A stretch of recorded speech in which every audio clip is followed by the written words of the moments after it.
Alright, this is my second time starting this video because I came across a problem with number 2. And I realized that the way it originally was is not going to address the economy picking issue well. See, with number 1 here, when you're playing this and you're starting with your downstroke, you got your down, up, down, and right now your natural tendency most likely is going to be perform another downstroke, so 2 downstrokes in a row. So down, up, down, down, down, up, down, down, down, up, down, down, and so on. Now, because of that, or because that natural tendency for the 2 downstrokes in a row might happen, this is going to really work on training you to do the strict alternate picking, because we have to go down, up, down, past that string in order to hit the upstroke. Down, up, down, past the string, upstroke. Down, up, down, past, whoops, down, up, down, past the string, upstroke. And so on. The way number 2 was, I really wish I caught this earlier, but, you know, sometimes it happens. So I was just thinking like, oh, let's just take the, the triplet pattern and just split it up into smaller pieces. This way you could, play through the shape faster, more accurately, and all that good stuff. But then the economy picking thing is not going to be a problem the way number 2 originally was, because when we do it this way, doing your down, up, it's like, well, you just did a downstroke, and then you're changing strings. You're not going to go down, up, down, and then another downstroke like that, because that's very much not economy picking. It's not strict alternate picking either. It's just awkward picking. So we actually, I guess that would be gypsy style picking. Gypsy style picking is they always begin a new string on a downstroke no matter what. Well, that's not going to lead to a lot of speed. So what I've done is, just real quick, we're just going to do 12s and 10s for the descending thing this time. So your left hand should have a very easy time learning that. So what's going to happen is now you got your down, up. So here after the upstroke, we must clear the next string in order to do our downstroke. So down, up, past the string, down, up. Down, up, past the string, down, up. And so on.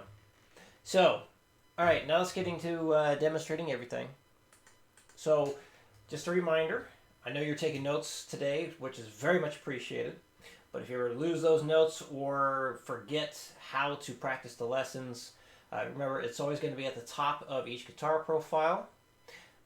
Plus, there is a video linked in my email signature, and that'll detail, how we go about practicing these things, add in the repeats, all that stuff that we talked about today. So, I am going to demonstrate stuff at like 4 different speeds, plus repetitions, like, doing the 4-time repetition there, just so you can hear and see how it all goes. And I still want you to do the whole metronome method thing, just work it up in 5s, play it correctly 1 time and go up 5. Correctly once, go up 5. Just keep going up, up, up, up, up, up, up. Alright, so that being said, let's get to 60 beats per minute here. And try number 1. 1, 2, 3, 4. 1 and a 2. 3 and a 4. 1 and a 2. 3 and a 4. 1 and a 2. 3 and a 4. Done. Alright, 120.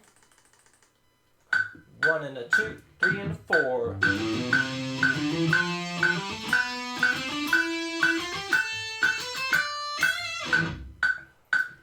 And 180. 1, 2, 1, 2, 3, 4.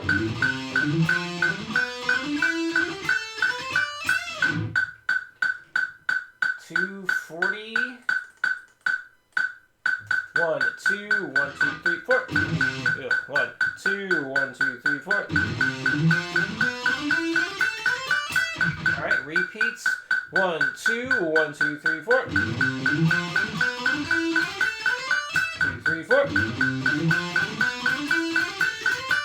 3, 4. 2, 3, 4.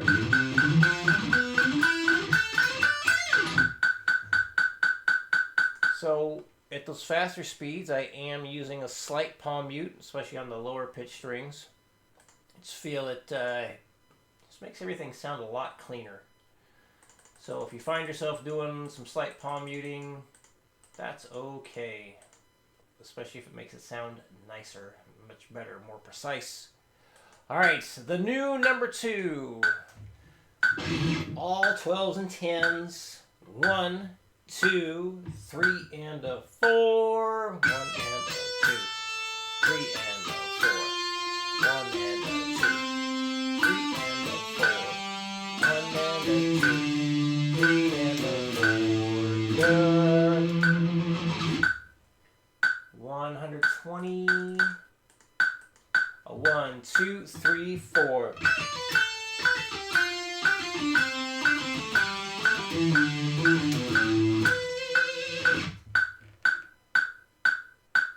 180. 1, 2, 1, 2, 3, 4.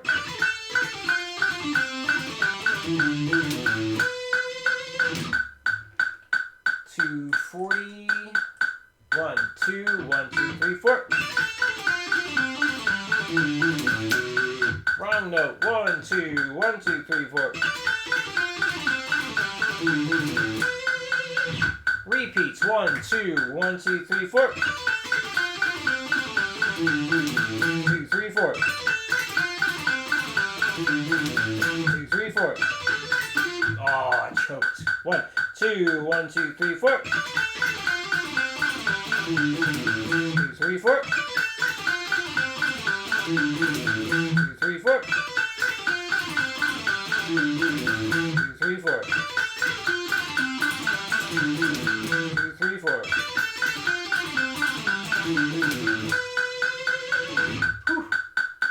That is a tough one. Alright, number 3, the rhythm. So, yep, I'm going to count out loud as I demonstrate this one. Back down to 60. Tapping the foot with a metronome. That's another thing that's very important to do. Very helpful. Tap your foot with that click. Now, eventually, it's going to get going pretty quick, pretty fast. So, might be unreasonable to tap the foot like crazy the whole time. So, what I do when it gets pretty fast and a pain in the butt to keep up with the foot tapping, instead of tapping my foot every single beat, I will tap on the first and third. So this way I'm still doing something to help really make sure I'm following the click, but it's not so exhausting on the foot or calf muscle or shin muscle or whatever. Here we go. 1, 2, 3, 4. 1 and 2 and 3, 4. 1, 2 and 3 and 4. 1, 2, 3 and 4 and 1 and 2, 3, 4 and 1 and 2, 3 and 4, 1, 2 and 3, 4 and done. Alright, 120. A 1, 2, 3, 4. 1, 2, 4, 1, 2 and 3 and 4, 1, 2, 3 and 4 and 1 and 2, 3, 4 and 1 and 2, 3 and 4, 1, 2 and 3, 4 and done. 180. 1, 2, 1, 2, 3, 4.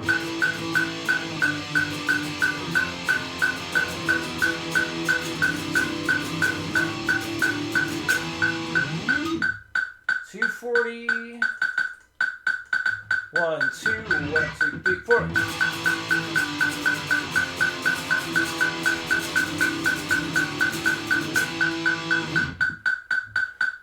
Alright, so I'm going to go down to 200 for the repeats. 1, 2, 1, 2, 3, 4.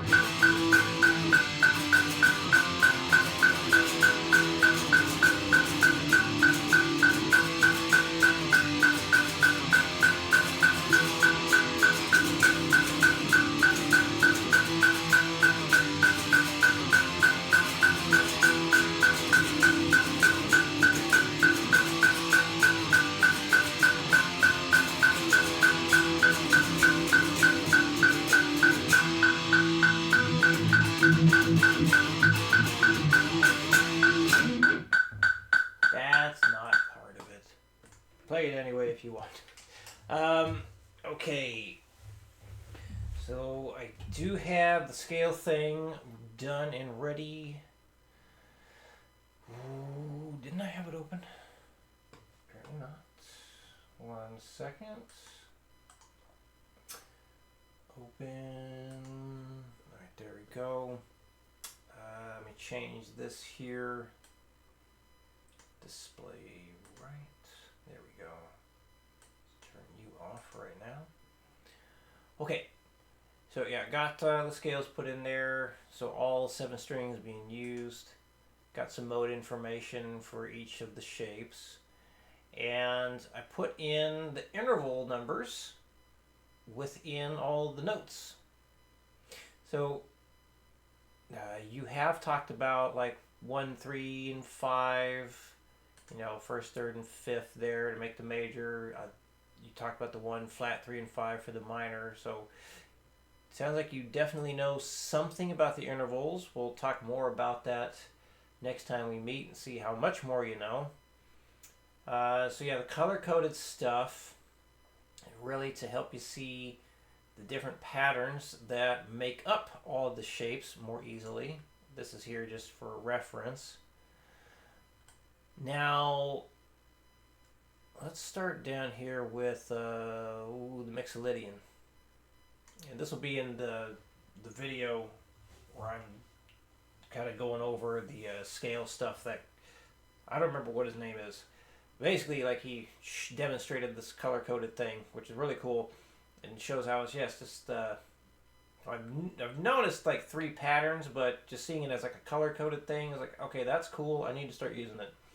But anyway, the way he showed it is you had the whole step stuff happens 3 times in a row. So if you have like an infinite fretboard, as you will see in the video, it just kind of goes over and over and over again. It's always going to happen like this. So you have the 3 whole step patterns you can have in a row. And then you have the half step, whole step pattern twice. Then the whole step, half step pattern twice. And then it starts over again. So being able to see that can be very helpful. There is some memorization needed. So like Ionian, we'll start with 2 of the whole steps. And then we have the half step, whole step twice, whole step, half step twice, and then finish with the 2 whole steps. So the Dorian starts with 1 whole half, and then goes right into the 3 2 whole steps, and then you got the half whole twice. So after that, we got to go back to the whole half again. So one thing that's nice about these scales, well, let's say like when if you're ever messing with the 7 or the 6 string, one thing that's really nice about how the 6 string stuff ends. Let's see, I'll use this. We'll go with black. All right, so like the top here, if you were using a 6 string guitar, one thing that's really nice about how these 3 notes per string shapes lay out. So like, oh, this isn't working out quite how I'd hoped. Oh man, this is not going black at all. Okay.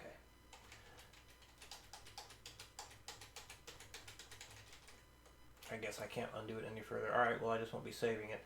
So anyway, I'll use maybe this. Will this help? Yeah, alright, so you got this note here is basically you got, you know, frets 3, 5, and 7, or, you know, your G, A, and B. So on a 6 string, like the way one shape ends is how the next one's going to begin. So you got your G, A, and B here again. And like this one would end, your A, B, C. The next shape on the low E string would begin. So it ends on the high E string A, B, C. So then the next shape would begin A, B, and C. So with the 7 string shapes though, there's still a nice convenient thing. So like how the top two strings, the high B and the high E, end, we just take that pattern and shift it down to begin the new shape. So just in case you ever have any issues with remembering how you can go from one shape to the next, just keep in mind, like if you have the C Ionian shape down, and you remember how these frets are laid out, going 3, 5, 6, 3, 5, 7. Well, that's how the next one begins: 3, 5, 6, 3, 5, 7. And so this one ending 5, 6, 8, 5, 7, 8. That's how this will begin: 5, 6, 8, 5, 7, 8. And it just happens again and again and again. So just noticing little things like that can really help the memorization process be much easier. So, yeah, the goal is with this is just, so I know you know the shapes. We just want you to put them in the key of C, be able to go up and down each one from memory, and then once you can do that, I'll show you another way of going about it, which I think you may have already been practicing. Basically you go up one, down the next, up the next, down the next. We're going to use all 7 strings though. And then next we'll do only 6 strings at a time, and then 5, and then 4, and then 3, and so on. So we just kind of keep changing how we're covering the fretboard to help the memorization process. Alright, so I hope that covers everything. I think it does. And sorry about number 2. Just when I saw that and I started playing, I was like, I really need to change this because I want to, really attack that economy picking, get rid of it, and at least for this stuff, and get that strict alternate picking under control. So any questions, let me know, and I will see you again in 2 weeks.